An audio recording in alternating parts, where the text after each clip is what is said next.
মুর্শিদাবাদ জেলা অন্যতম ইতিহাস নগরী পর্যটন কেন্দ্র, কিন্তু বাংলা বছরের প্রথম সপ্তাহে পর্যটকদের ঢল নামলেও দেখা নেই বর্তমানে পর্যটকদের।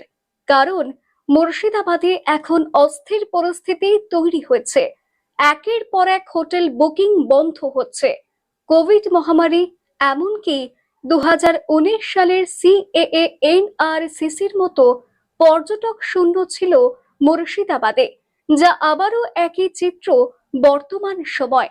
ফলে মাথায় হাত এখন হোটেল ব্যবসায়ী থেকে টাঙ্গা চালক সকলের। এখন সে আগের তুলনামূলক খুব কম আসছে। এই ওয়াকআপের প্রভাবে এখন আমাদের এই মেন মুর্শিদাবাদে তো ঝামেলা কিছুই নেই, অন্যান্য জায়গায় ঝামেলা হচ্ছে, সেই কারণে হয়তো টুরিস্টটা কম আসছে আমাদের এখানে। এই মুর্শিদাবাদে ঝামেলার কারণেই আসছে না। আমাদের এই স্থানীয় যে এই মেন মুর্শিদাবাদে যেখানে হাজারদুয়ারি আছে, এখানে তো ঝামেলা নেই, এখানে কোনো ঝামেলা নেই। অন্য অন্য জায়গায় ঝামেলার শুনে হয়তো টুরিস্টটা আসছে না।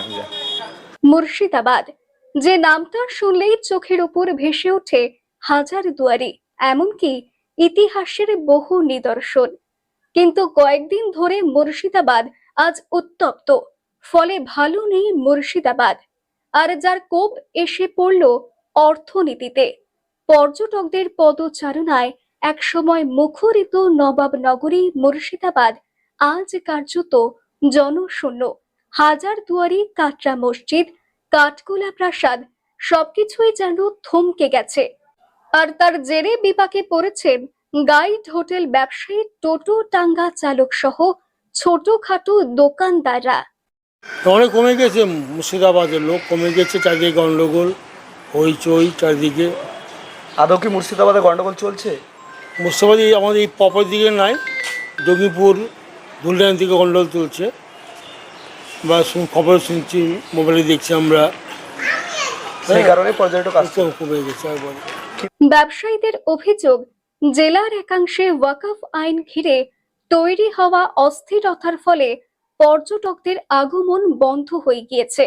যদিও সেই গন্ডগোলের মূল কেন্দ্র নবাবনগরী থেকে প্রায় 80 থেকে 100 কিলোমিটার দূরে, তবু তার প্রতিক্রিয়া স্পষ্টভাবে অনুভূত হচ্ছে এই ঐতিহাসিক শহরে। ঝামেলা অশান্তি হচ্ছে বাইরে হচ্ছে, আমাদের এখানে ওসব কোনো ঝামেলা নেই। ঝামেলা নেই। আর এই টাইমে একটু লোক কমই হয়, ঠিক আছে। আর সবাই তো একটা আতঙ্ক থাকবে, মুর্শিদাবাদ এরকম হচ্ছে, যার জন্য পর্যটকটা এমনি কম। কেউ তো বেরোতে চাইবে না, অশান্তি কেউ পছন্দ করে না। হোটেল মালিকদের একাংশ জানিয়েছেন অনেক পর্যটক বুকিং বাতিল করেছেন বা তারিখ পিছিয়ে দিয়েছেন। কেউ কেউ আবার নির্ধারিত ক্যাম্প ভ্রমণও বাতিল করেছেন। ফলে হোটেলগুলোর রুম খালি পড়ে রয়েছে, আয় এক প্রকার বন্ধ। পর্যটন মরশুমে যখন মুর্শিদাবাদ থাকার কথা পর্যটকের ঠাসা, তখন শহর জুড়ে এক ধরনের শূন্যতা। কাটরা মসজিদ হোক বা কাঠগোলা প্রাসাদ, সর্বত্রই শুনশান নীরবতা। ব্যবসায়ীদের দাবি, প্রশাসনের উচিত দ্রুত এই পরিস্থিতির সমাধান করা। তা না হলে দীর্ঘমেয়াদে ক্ষতির মুখে পড়বে নবাবনগরীর পর্যটন ভিত্তিক অর্থনীতি। মুর্শিদাবাদের লালবাগ হচ্ছে ঐতিহাসিক জায়গা। এখানে না কল, কোনো কারখানা, কোনো ইন্ডাস্ট্রি কিচ্ছু নেই। আমাদের রুটি রুজি হচ্ছে হাজারদুয়ারি। কিন্তু মুর্শিদাবাদ যে লালবাগ, যেখানে হিস্টোরি, এখানে কিচ্ছু এসব জানি না কি হয়েছে এখানে। ওদিকে ঝামেলা হচ্ছে, আমরা না খেয়ে মরছি। আজ এই রাস্তা দেখুন, মনে হচ্ছে করোনার সময়ে লোকজন আসা যাওয়া করতো, এখন দেখুন ফাঁকা, কোনো পর্যটক নেই, ভয় আসছে। কে আসবে বলুন?